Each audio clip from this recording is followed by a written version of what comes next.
साथ दिल्ली की सीएम रेखा गुप्ता पर हमले का मामला और इस मामले में कोर्ट ने आरोपी को 5 दिन की पुलिस रिमांड पर भेज दिया है। कल देर रात जज के सामने पुलिस ने उसे पेश किया था। पुलिस आरोपी के कई जवाब हासिल करने की कोशिश करेगी।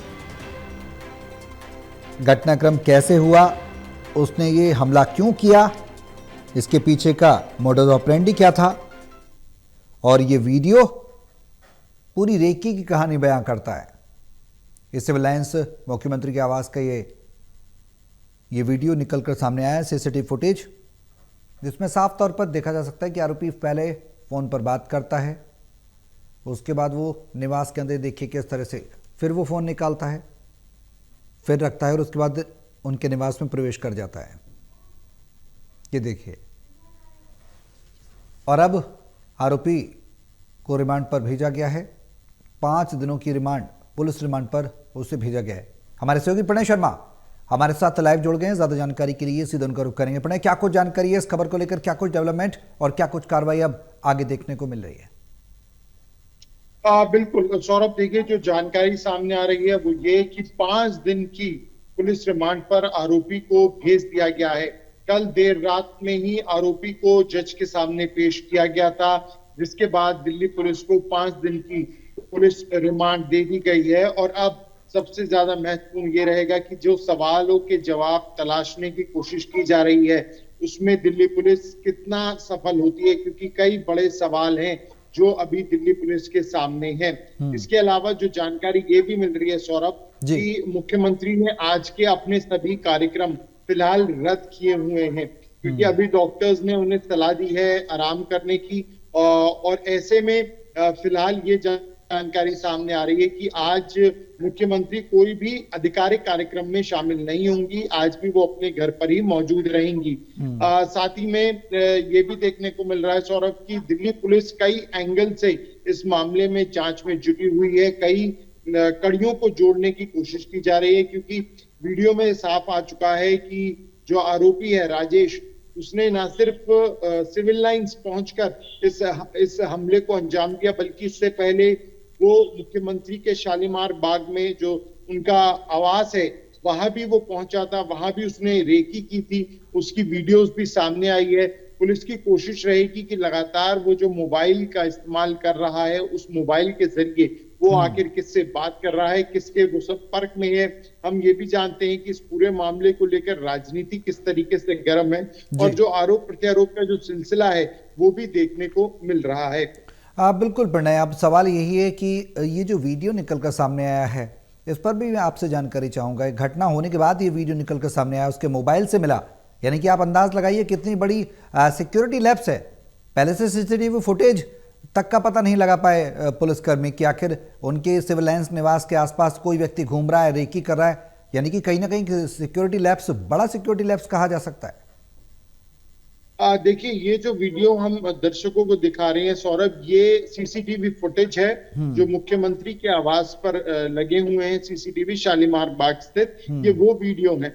दरअसल कल जब ये पूरा हमला हुआ और उसके बाद पुलिस तहकीकात में जुटी, तो उन सीसीटीवी फुटेज को भी खंगाला गया जो कि शालीमार बाग में मौजूद है। पूछताछ के दौरान ये बात सामने आई थी कि आरोपी पहले शालीमार बाग भी जा चुका है। तो वहां के जब सीसीटीवी फुटेज खंगाले गए तो उसमें सामने आया कि वो आरोपी वहां भी पहुंचा है, बाकायदा उसने पूरी रेकी करी है, और उसके बाद वो यहाँ पर आया है सिविल लाइंस में, जो अधिकार एक आवास अब दिया गया है सरकार की तरफ से। तो ऐसे में निश्चित तौर पर कई सवाल खड़े होते हैं। देखिए, जिस तरीके से हमला किया गया उसमें कोई दोहराई नहीं है, सिक्योरिटी लैब जरूर हुआ है, लेकिन क्योंकि कल कई नेता भी जब पहुंचे थे मिलने के लिए, मुलाकात करने के लिए, तो उनका भी यही कहना था कि रोजमर्रा की जिंदगी में एक जो नेता होता है उसे कई लोगों से मिलना होता है, कई लोगों की बात सुननी होती है, जमीन पर जुड़े रहना होता है। तो ऐसे में अगर कोई अचानक व्यक्ति हमला कर दे तो इस बात की कल्पना भी नहीं की जा सकती, लेकिन क्योंकि ये मुख्यमंत्री का मामला है तो ऐसे में निश्चित तौर पर कई अब बड़े फैसले भी लिए जाएंगे। सरकार का ये कहना है कि जन सुनवाई जारी रहेगी, लेकिन जन सुनवाई को लेकर जो कदम है वो अब कुछ इस तरह से उठाए जाएंगे कि एक जो दूरी है वो आम जनता और सीएम के बीच में बनी रहे। इसके बिल्कुल। अलावा जो शिकायतें हैं उसकी भी पहले स्क्रूटनी की जाएगी कि आखिर वो नहीं।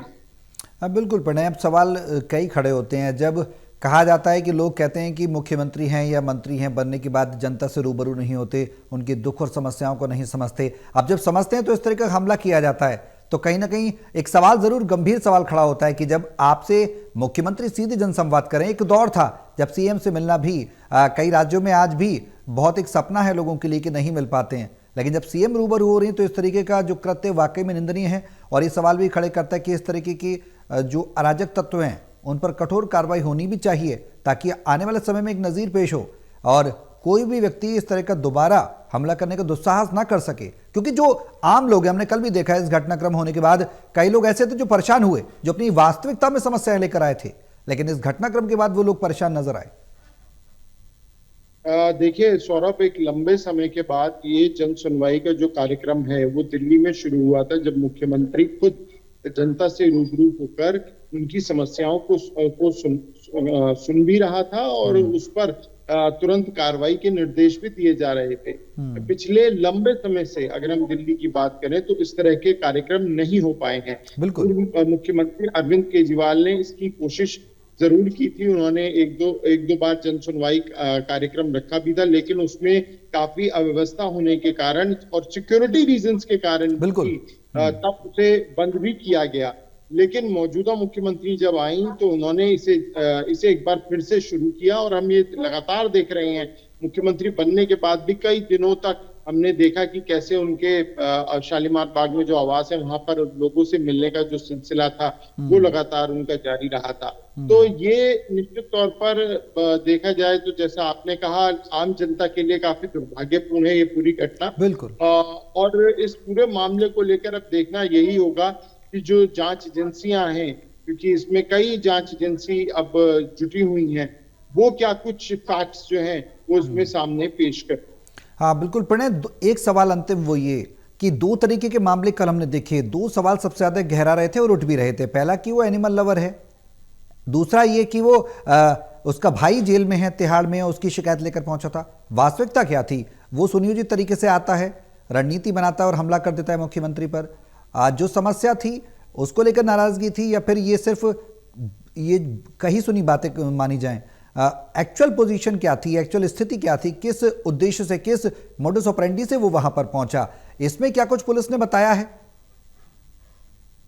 देखिए, जो वास्तविकता है उसे तो निश्चित तौर पर पुलिस खंगाली रही है सौरभ, लेकिन निश्चित तौर पर जब ये पता चला कि आरोपी राजकोट का रहने वाला है और वहां पर जब मीडिया कर्मी पहुंचे तो जो आरोपी की मां है उन्होंने बताया कि वो पशु प्रेमी है और पशु प्रेमी जो फैसले लिए गए दिल्ली में उससे वो काफी ज्यादा आहत था और उसी के चलते वो दिल्ली पहुंचा था। जिसके बाद ये थ्योरी लगाई गई कि राजेश ने इस परेशानी में आकर, इस फैसले से परेशानी में आके फैसला लिया है। लेकिन अब निश्चित तौर पर पुलिस को 5 दिन की रिमांड मिली है, उसमें कई सारे जो ये सवाल हैं उनके जवाब तलाशने की वो कोशिश करेगी। चलिए नजर आप बनाए रहें प्रणय, और क्या कुछ डेवलपमेंट होते हैं, क्या कुछ जांच कहां तक आगे पहुंचती है। उम्मीद करेंगे कि एक्चुअल जो वजह है वो निकल कर सामने आए और कठोर कार्रवाई पुलिस उसमें करे। फिलहाल बहुत शुक्रिया तमाम जानकारी के लिए।